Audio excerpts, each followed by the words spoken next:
Stock మార్కెట్లో invest చేసేటప్పుడు primary, secondary మార్కెట్లు అనే మాటలు తరచూ వింటూ ఉంటాం కదా. అసలు ఈ రెండింటి మధ్య తేడా ఏంటి? మన డబ్బు ఎక్కడికి వెళ్తోంది? ఈ విషయాలన్నిటినీ ఈరోజు చాలా సింపుల్గా తెలుసుకుందాం. సరే, అసలు విషయంలోకి వెళ్లే ముందు ఒక చిన్న ప్రశ్నతో మొదలుపెడదాం. ఇది చాలామంది కొత్త ఇన్వెస్టర్లను కాస్త కన్ఫ్యూజ్ చేస్తుంది.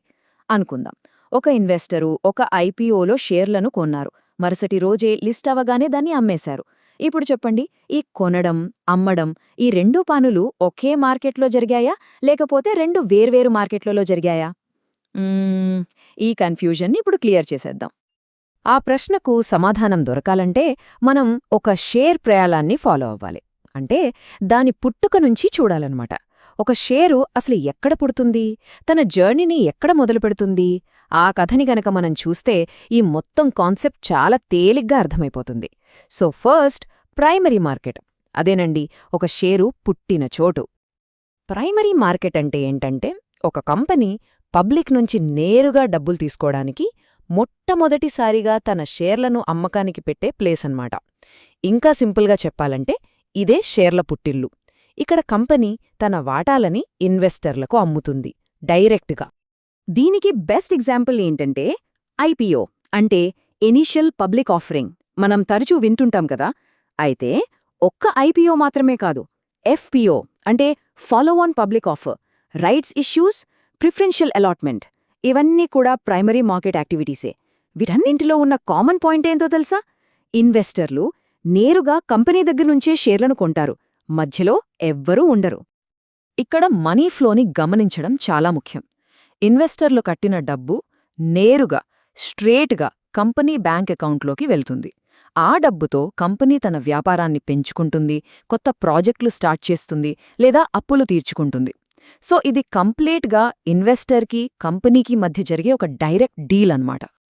ఓకే, ప్రైమరీ మార్కెట్లో షేరు పుట్టింది, అంతా బానే ఉంది. మరి ఆ తర్వాత దాని కథేంటి? అక్కడితో ఎండైపోతుందా? అస్సలు కాదు. అసలు సిసలైన కథ ఇక్కడే మొదలవుతుంది. అదే సెకండరీ మార్కెట్. అంటే ఒక షేర్ యొక్క ఆఫ్టర్ లైఫ్ అని చెప్పొచ్చు. మనలో చాలామంది స్టాక్ మార్కెట్ అనగానే మన కళ్ల ముందు మెదిలేది ఇదే. రోజు టీవీలో స్క్రోలవుతూ కనిపించే స్టాక్ ధరలు, లక్షల కోట్ల ట్రేడింగ్ జరిగే ఆ ప్రపంచమే ఇది. ఇక్కడేం జరుగుతుందంటే, ఆల్రెడీ ఇష్యూ అయిన షేర్లని ఇన్వెస్టర్లు ఒకరి దగ్గర్నుంచి మరొకరు కొనుక్కుంటారు, అమ్ముకుంటారు. ఉదాహరణకు, ఎవరైనా తమ ఫోన్లోని ట్రేడింగ్ యాప్ ఓపెన్ చేసి ఒక స్టాక్ను కొన్నా, అమ్మినా ఆ ట్రాన్సాక్షన్ జరిగేది సెకండరీ మార్కెట్లోనే.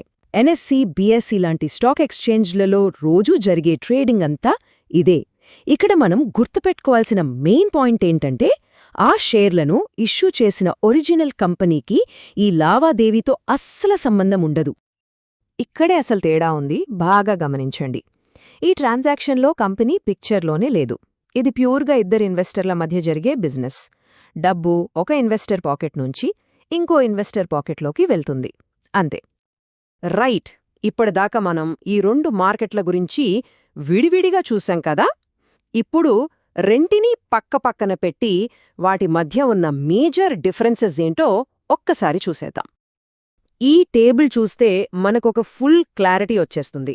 చూడండి, పార్టిసిపెంట్స్ ప్రైమరీ మార్కెట్లో కంపెనీ ఇన్వెస్టర్కి అమ్ముతుంది, సెకండరీలో ఇద్దరు ఇన్వెస్టర్ల మధ్య ట్రేడింగ్ జరుగుతుంది. షేర్ల రకం, ప్రైమరీలో ఫ్రెష్ కొత్త షేర్లొస్తాయి, కానీ సెకండరీలో అవే షేర్లు చేతులు మారుతుంటాయి. ఇక అన్నిటికంటే ఇంపార్టెంట్ మనీ ఫ్లో. ప్రైమరీలో డబ్బు కంపెనీకి వెళ్తే సెకండరీలో అది అమ్మిన ఇన్వెస్టర్కి వెళ్తుంది. సింపుల్.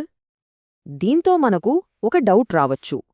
కంపెనీలకు కావలసిన డబ్బు ప్రైమరీ మార్కెట్లోనే వస్తుంది కదా, మరి అలాంటప్పుడు ఈ సెకండరీ మార్కెట్ ఎందుకు? దీనివల్ల ఉపయోగం ఏంటి? సెకండరీ మార్కెట్కి చాలా చాలా ముఖ్యమైన పనులున్నాయండి. మొదటిది లిక్విడిటీ. అంటే ఏంటంటే, మనం కొన్న షేర్లని ఎప్పుడు కావాలంటే అప్పుడు అమ్ముకొని వెంటనే డబ్బుగా మార్చుకునే వీలు. రెండోది ప్రైస్ డిస్కవరీ. ఒక షేరు అసలు రేటు ఎంత అనేది రోజూ జరిగే ఈ కొనుగోళ్లు, అమ్మకాల వల్లే డిసైడ్ అవుతుంది. ఒకసారి ఆలోచించండి, ఒకవేళ ఈ సెకండరీ మార్కెట్ లేదనుకోండి, అప్పుడు ఐపీఓలో కొన్న షేర్లను మళ్లీ అమ్మలేమనే భయంతో ఎవరైనా ఇన్వెస్ట్ చేయడానికి ముందుకొస్తారా? రారు కదా.